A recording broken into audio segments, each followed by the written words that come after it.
that China has an industrial system that is far stronger, far bigger than our industrial system. And that is why they have the guts to come inside this country. You talk about Sardar Patel ji, but you destroy Sardar Patel ji's values every day. You talk about Ambedkar ji, you destroy his values. That China has an industrial system that is far stronger, far bigger than our industrial system. And that is why they have the guts to come inside this country. To the house. The reason China is sitting inside this country is because Make in India has failed. The reason China is sitting inside this country is because India is refusing to produce. And I am worried that India is going to give up this revolution to the Chinese once again. There are OBC MPs in the BJP. There are Dalit MPs in the BJP. There are Adivasi MPs in the BJP. Remember, you are OBC is you, 50% of the population, and you have absolutely no power. I know that you're sitting there and you cannot even open your mouth. I know that the RSS has never accepted this. Mohan Bhagwat ji has said that India didn't get independence in 1947. He has said that this constitution is meaningless. We will never let your dream come true. This constitution is going to rule India always. The data that was used to make this phone, the data that is used to make electric cars, the data that is used to make basically all electronics on the planet today is owned by China.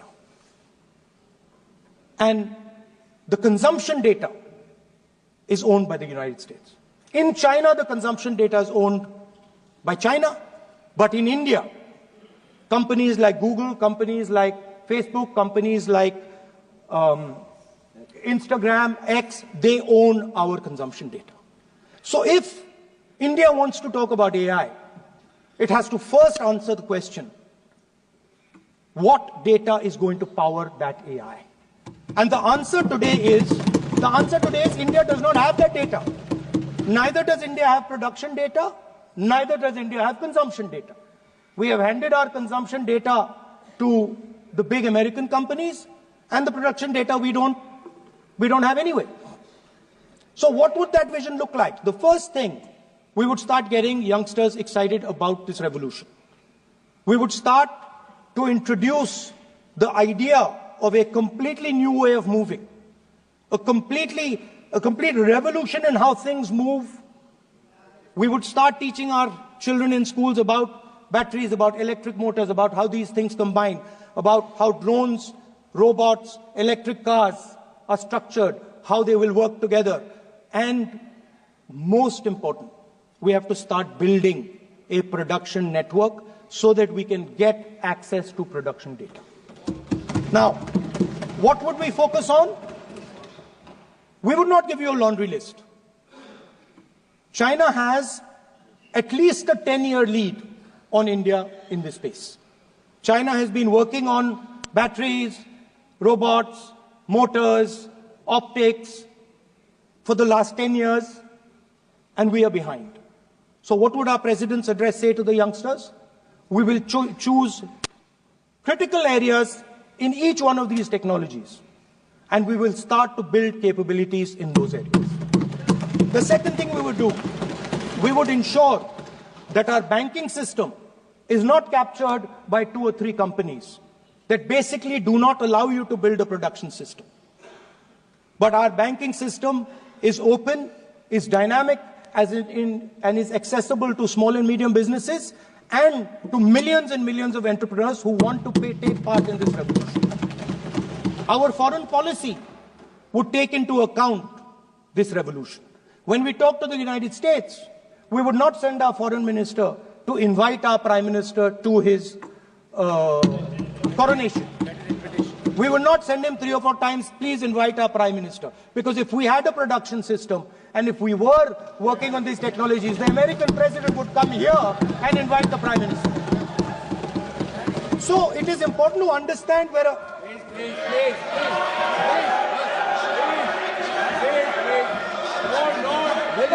Foreign policy.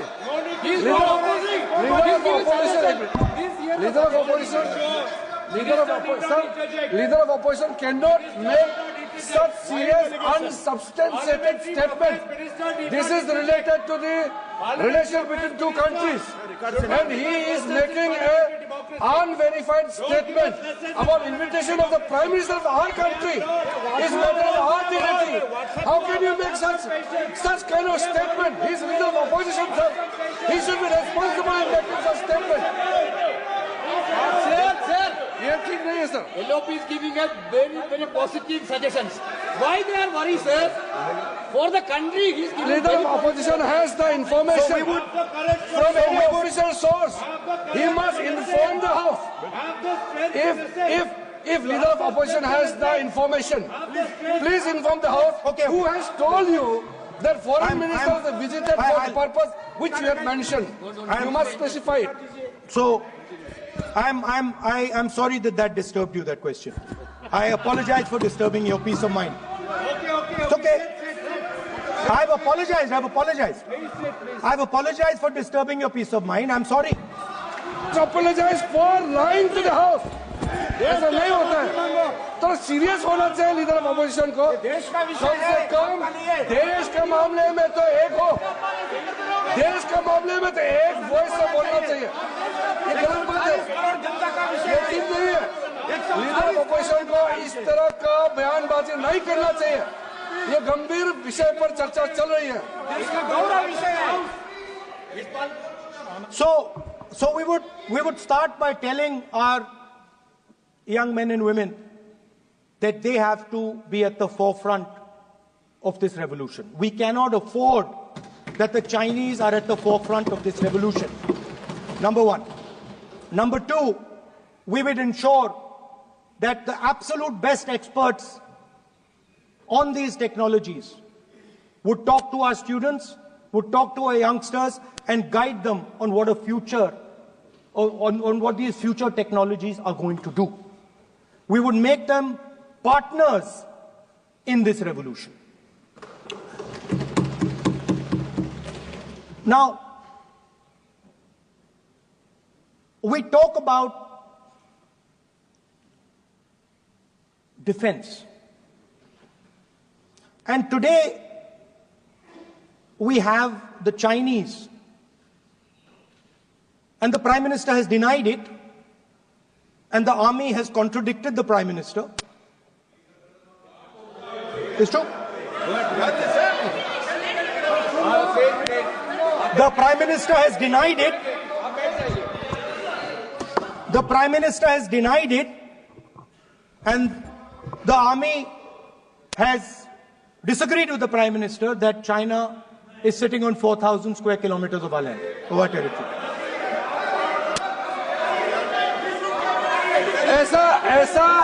ऐसा इस सदन में अब मन चाहे बात नहीं बोल सकते हैं.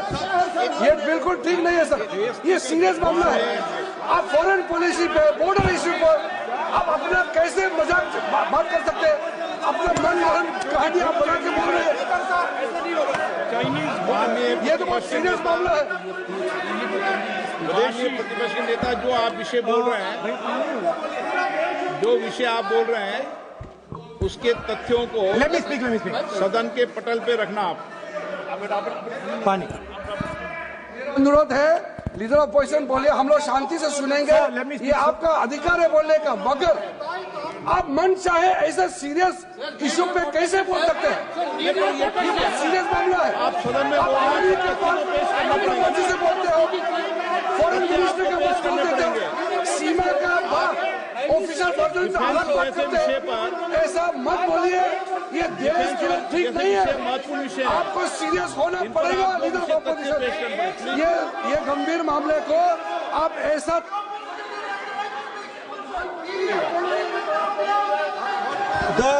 The Prime Minister has denied that Chinese forces are inside our territory, but for some reason our army keeps talking to the Chinese about their entry into our territory, and our Chief of Army Staff has said that the Chinese are inside our territory. This is a fact. This is not invention, this is a fact. Now, but the reason China is inside our territory is important. Because people think that wars are fought between armies and their weapons.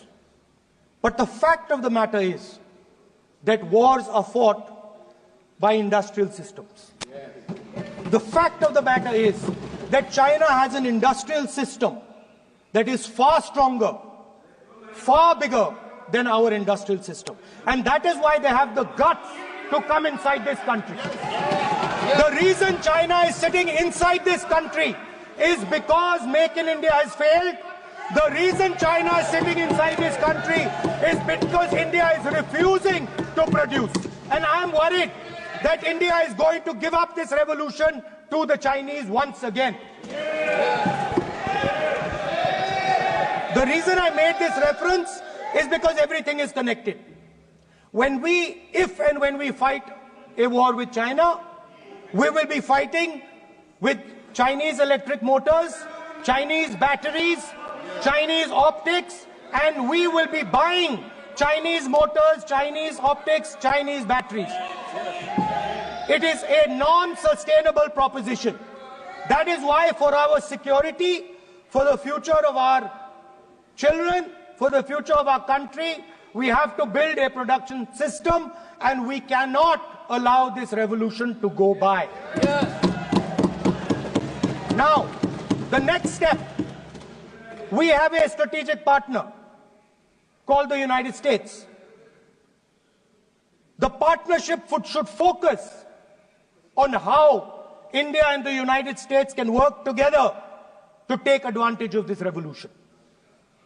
That is what the conversation should be on.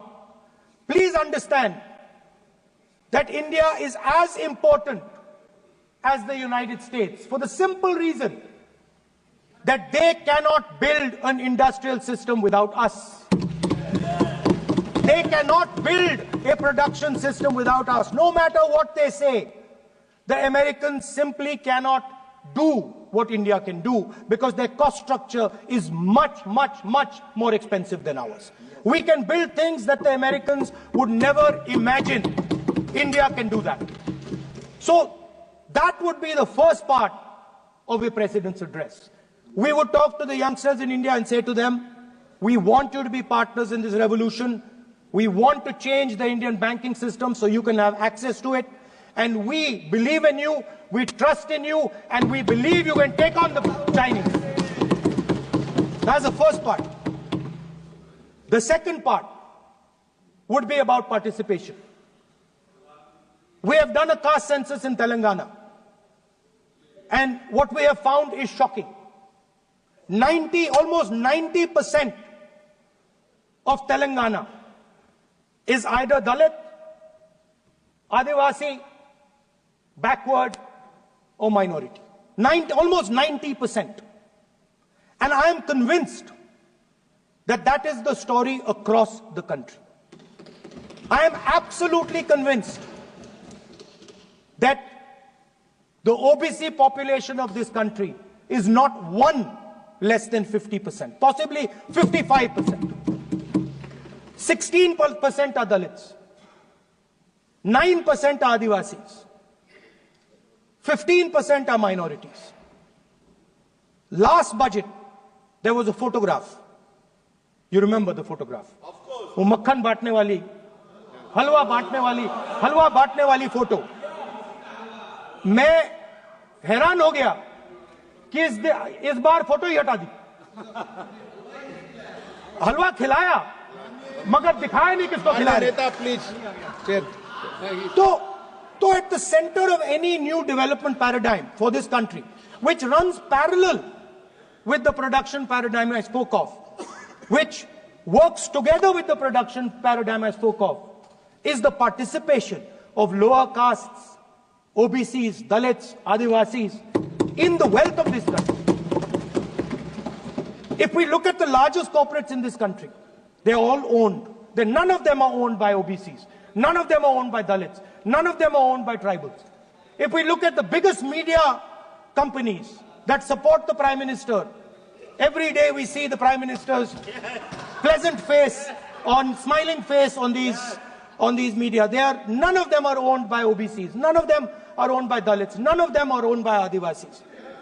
This is the fact. So central to any new development paradigm is the architecture of a new paradigm. And that architecture of the new paradigm can only be built once the caste census is placed on this table. Because once the caste census is placed on the table, we will know exactly how much of this country's wealth, how much of this country's power, how many of this country's institutions are owned by 90% of this country. There are OBC MPs in the BJP. There are OBC MPs in the BJP. There are Dalit MPs in the BJP. There are Adivasi MPs in the BJP. Remember, you are OBCs, you have 50% of the population, and you have absolutely no power. I know that you're sitting there and you cannot even open your mouth. That is the truth of the country. प्रधानमंत्री का चेहरा आपको दिखाई नहीं देता है। जाति जनगणना, प्रधानमंत्री का चेहरा आपको दिखाई नहीं देता क्या? Architecture, participation, revolution in this country that we are going to bring. ये अंधेरा हो गया है। पार्लियामेंट में ये कुछ दिखता नहीं है। सोनिया गांधी, प्रियंका, ये लीडर अपोजिशन को कुछ दिखाई नहीं देता है। ओबीसी बात करते हैं। So the idea is, Speaker sir, the idea.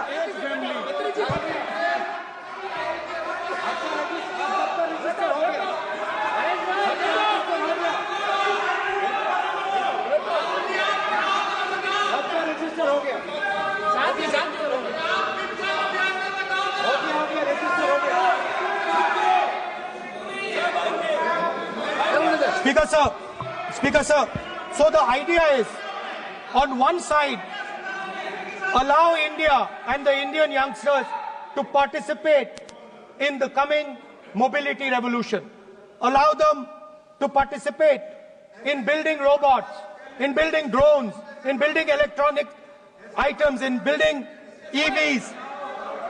And on the other side, running parallel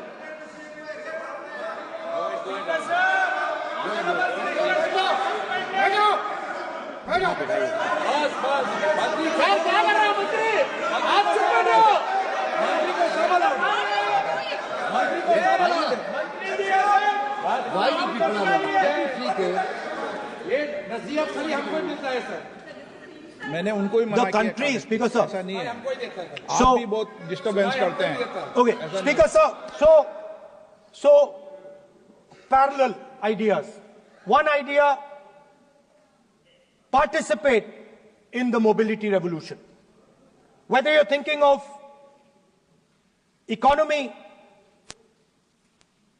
weapons, production, healthcare, India should participate in this revolution. India should become the master of the electric motor, master of the battery, master of optics, and master of AI applied on top of that production system. Now imagine the power of AI when we apply it to the caste census. You imagine what we will do with AI and what we will do with the social revolution in this country when we start to apply AI on the data that we get from the caste census. So we are going to run a parallel track. On one side, participation, revolutionizing the participation of Dalits, OBCs, Adivasis in the ruling of this country, in the institutions of this country, in distribution of wealth of this country. And on the other side, parallel track, challenge the Chinese and participate in the revolution and defeat the Chinese in electric motors, batteries, solar panels, and wind. So that is the first two parts of any presidential election address that any India Gathbandhan leader would give you. The final, of course, we go back to the Constitution. This, our favorite, just like the production system is a weapon, just like Jati Jangarna is a weapon of transformation. This is what the entire architecture is built on. I remember before the elections, all of you were saying 400 par, and you were saying you would change this. And then I was glad to see that the Prime Minister walked in and then was forced to bow his head in front of the Constitution. It was a moment of pride for all Congress people that we had explained to the Prime Minister and to the whole country that no force will dare touch this. I know that the RSS has never accepted this. Mohan Bhagwatji has said that India didn't get independence in 1947. He has said that this constitution is meaningless. I know that that is at your heart. We will never let your dream come true. This constitution is going to rule India always. Now, एक minute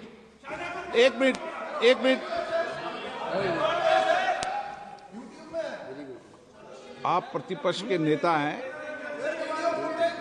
मेरा आपसे आग्रह है कि जो विषय आप रखें वह तथ्यों के आधार पर रखें, तो उचित होगा। मैंने आपको पहले भी कहा, और जो सदन के सदस्य नहीं है उनकी चर्चा न करें। बताता हूं सर, मोहन भागवत आप नियम प्रक्रियाओं की पालन करें, आपसे अपेक्षा। सर, मोहन भागवत जी ने स्टेटमेंट दिया। मोहन भागवत का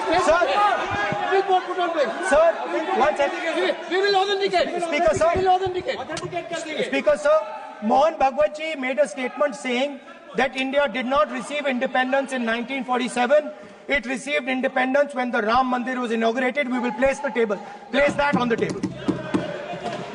Now, sir, I would like to mention one small thing, but very important thing. Speaker sir, this constitution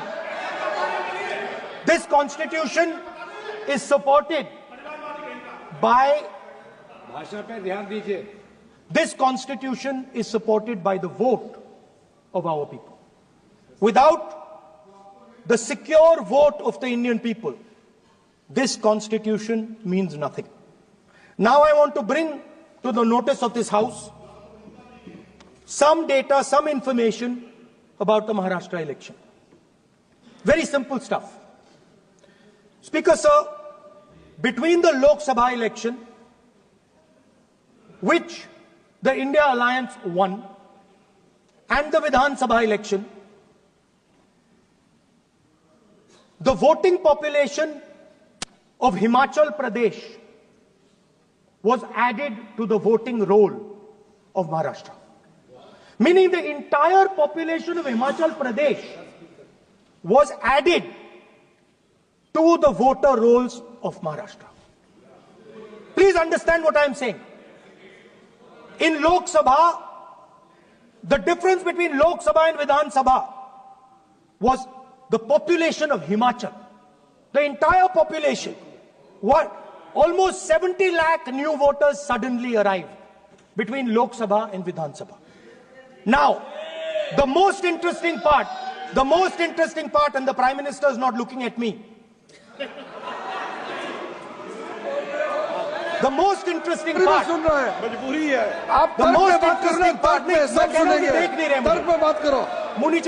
suddenly. The most interesting part is,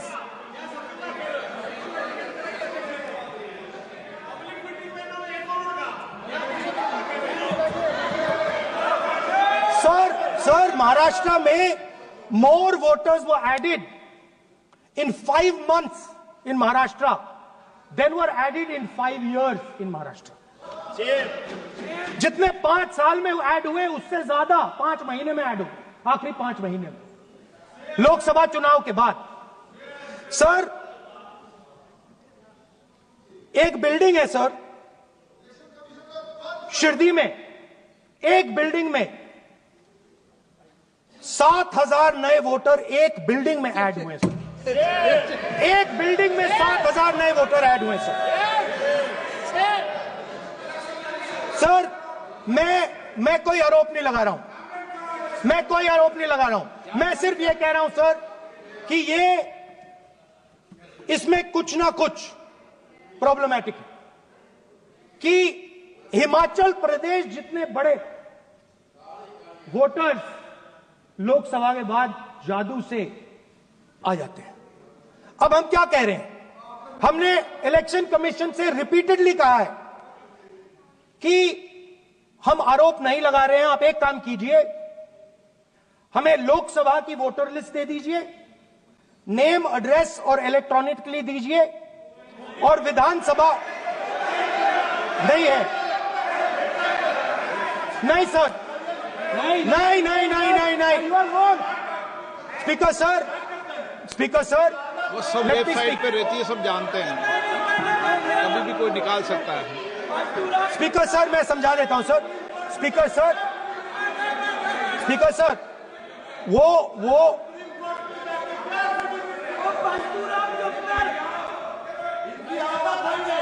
speaker sir we have asked speaker sir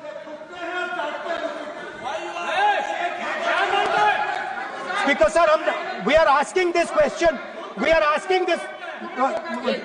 Speaker sir, population of Himachal Pradesh. Please. Population of Himachal Pradesh has voted. Extra has voted in Maharashtra.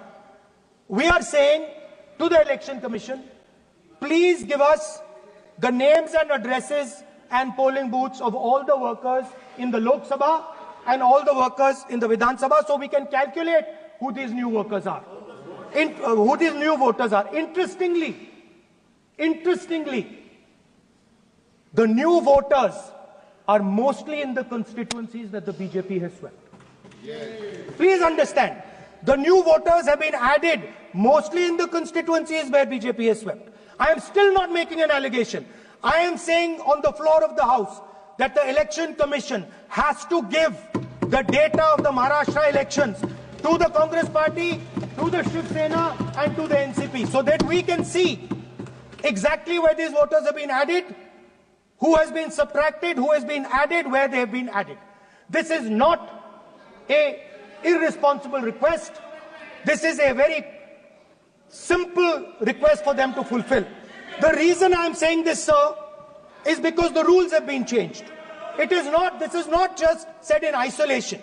Speaker, sir, the election commissioner used to be chosen by the Prime Minister, Leader of Opposition, and the Chief Justice. Sir, the Chief Justice was removed from that committee. Why? Why? This is the question, sir. This is the question to the Prime Minister. Why was the Chief Justice removed from the committee? Now, in a few days, I am going to go to the meeting. There's going to be Mr. Amit Shah and Mr. Modi ji. And there's going to be me. 2-1. Why am I even going to the meeting? What is the purpose of me going to the meeting? I'm only going to the meeting to certify what Modi ji and Amit Shah ji are going to say. Right? Whereas if the Chief Justice was there could be a discussion. Chief Justice and Leader of Opposition could say, no, we don't agree. So, there seems to be a calculated strategy. Now, just prior to the Lok Sabha, the election commissioner was changed and 2 new election commissioners were placed. Yes. We know that the election dates were changed. Yes. We know that the elections were postponed. These are facts. These are not things I am inventing. So, in order to safeguard this constitution, the entire opposition requests the data for the Maharashtra election. We request the data and the electoral voter list for Lok Sabha and the corresponding list for Vidhan Sabha. And I am very confident that the Election Commission will not give us this information. Speaker, sir, that is broadly. So the third element of our President's address would be a determined defense of India's institutions, of our democratic system, and a re-look at our entire democratic framework, and the looking again at all the institutions that have been taken away from the people of India. So those would be the type of things that we would say in a presidential address. I'd like to finally say one thing. In the last, थोड़ा बढ़ा देता हूं. अब मैं थोड़ा और खींचूंगा. अब और खींचूंगा थोड़ा. अब और खींचूंगा. So So in the last, there is a background, a philosophical background to what I am saying. Essentially what I am saying to the youngsters of India and to this house is that instead of focusing on multiple things, instead of telling us a laundry list, give us a strategy, give us a vision, make it clear, right? Now, there is a philosophical basis to this. There is even a deep philosophical basis to this. I showed you the picture of Shivji, which you didn't allow me to show. I showed that picture for a reason. What does that picture tell us? If you look at that picture carefully, it tells us focus carefully. Do not get distracted. Do not look here and there. Do the job at hand. So there is a philosophical basis to the speech I have given. I have not told the House and the country that we will do this, and this. This is the philosophy of Shivji. Say what you have to say, but be clear that you're going to do that one thing and don't do 50, 60, 70 different things. So there is a link between our philosophical tradition, our religious tradition, and what I'm saying. And that is what India needs to do. India needs to connect the past, the values of the past. You talk about Sardar Patel ji, but you destroy Sardar Patel ji's values every day. You talk about Ambedkar ji, you destroy his values every day. You talk about Nehru ji. No, you don't talk about Nehru ji. Right? You bow in front of Buddha. You destroy what he says. So the point is, you have to be truthful to what you are. Right? And it is important that when you are giving a way forward to the nation, there is clarity. There is clarity of purpose. There is no hatred. There is no violence. There is no anger. Because these things are destroying our country. So my speech has not been angry, has not been nasty. My speech has been very polite, very kind. And I thank the Prime Minister for coming and listening to it.